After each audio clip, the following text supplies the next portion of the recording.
Hi, welcome to Codeo. Seriously, I can't believe that this question has been asked in an Amazon coding interview. This is such an easy question.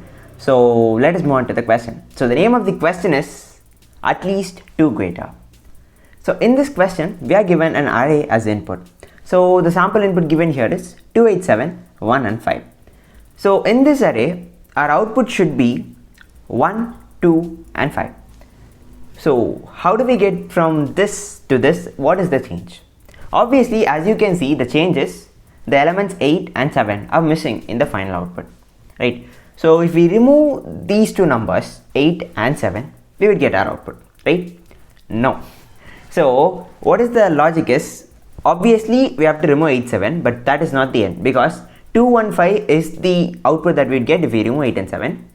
But the output is 1 to 5, so we have to sort it after. So the question is, we are given an array, we have to find the 2 greatest elements in that array, and except those 2 elements, we have to push each and every other element in that array to a vector and then return that vector after sorting it. Okay, so this is the question, such an easy question. We'll move on to the logic and then the coding part. So we are traversing this array, of course. We are starting from the first element and we are moving on to the next element, but we have to see that the maximum and the second maximum element, in this case 8 and 7, are not included.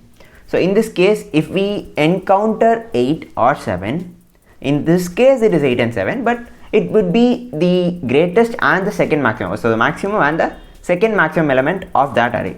So in this case it is 8 and 7. If we encounter a maximum or a second maximum element in that array while traversing, we just have to skip that element and move on to the next element. But if we encounter an element that is not the maximum or second maximum, we have to push that vector to its position or to the back. So that is why we have vector dot pushback function, and we will push that element to the back side of the vector. So that would complete this program 99.9%, but the last portion is to sort this vector using the default sort function and then return this array or vector. So the time complexity that is given to us is order of n log n. For finding the maximum and the second maximum, we would just need, of course, order of n. And to sort this function, the default sort function has an order of time complexity of order of n log n, and that is why we have this bigger number of order of n log n over order of n, because of this sort function that we are using at the end of this program. So this is the logic. Now we'll move on to GFG practice and code this logic. So here we are at GFG practice. The link to this question will be given in the description below. So go check it out and solve this question too. So vector int find elements int a and n. So a is of course an array and n is the size of this array, and we have to return a vector of data type int. Okay.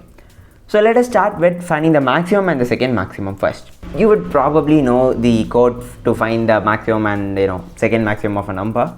Either way, we'll find it out in a very short or brief manner.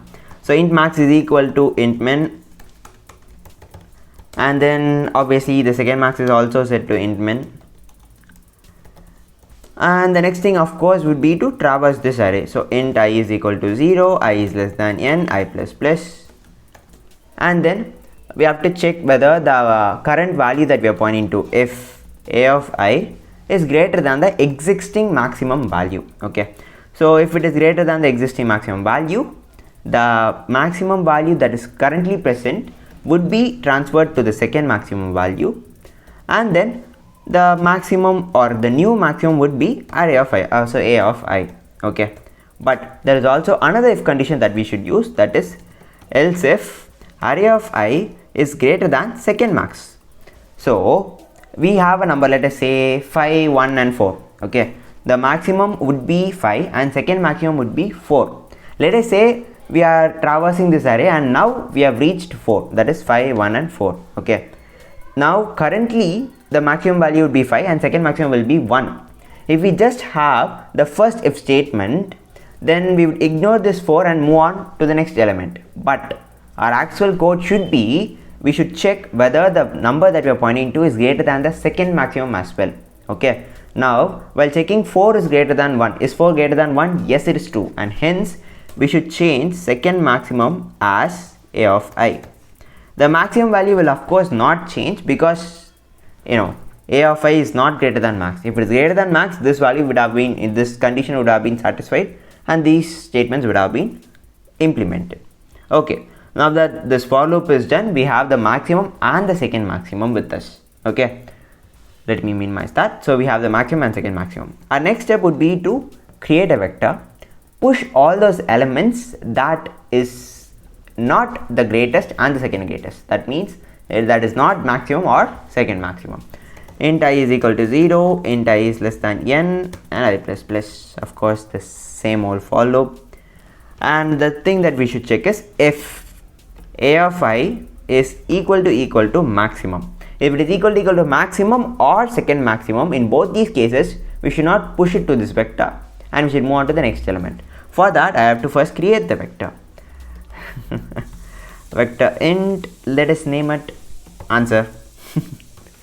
Okay, so if a of I is equal to max or a of I is equal to second max, in both these cases we should not push this element and hence we'll have a continue break statement. Of course, I think this is called jump statements, I'm sorry. So continue is called jump statement and we are using the continue statement and move on to the next iteration or the next value. If it is not equal to these two values, in that case we are using the vector dot, that is in this case answer. So answer dot push back of the value that is a of I. So a of I. So after the end of this for loop, we have one last thing to do, that is to return this vector as well as sort it as well. So sort of answer dot begin till answer dot end. So this vector is sorted from the beginning all the way till the end, and then we are returning the vector now. So return answer. So that is the end of this program. Such an easy question, but it is an Amazon coding interview question. Now let's submit this code and verify our output. So we have got the green flag as problem solved successfully. So that is the solution to this Amazon coding interview question. Now let's move on to the write session. So in this question, we are given an array 7, -2, 3, 4, 9 and -1. So if this array is being passed as argument to the function that we just completed, what would be the output? Let me know your answers in the comment section below. If you love this video, please drop a like and comment down below if you have any questions. And don't forget to click the subscribe button. We'll see you in the next episode of Daily Dose tomorrow. Until then, bye bye.